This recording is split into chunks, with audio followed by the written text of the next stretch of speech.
Сәлеметсіздер.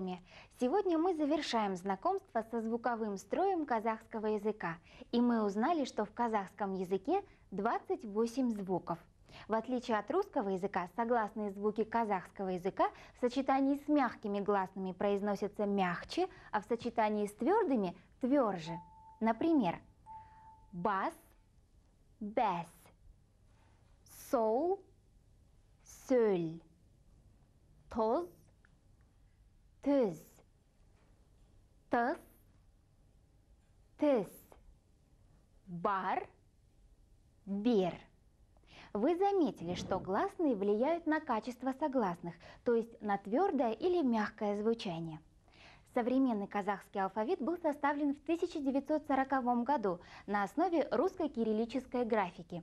Туда внесены все русские звуки для того, чтобы заимствованные неказахские слова писались без изменения, то есть так же, как и в русском языке.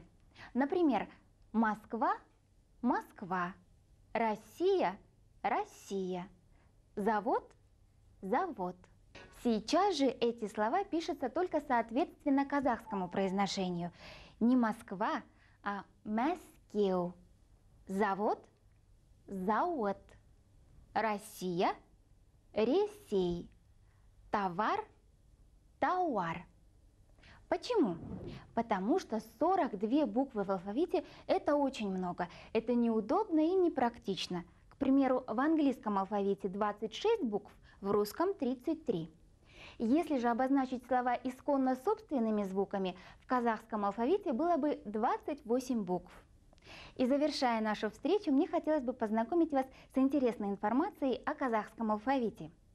В историческом прошлом казахи использовали руническое письмо, позже арабское, а с 1929 по 40-е годы была введена латинская графика. До встречи на следующем уроке. Сау болыңыздар!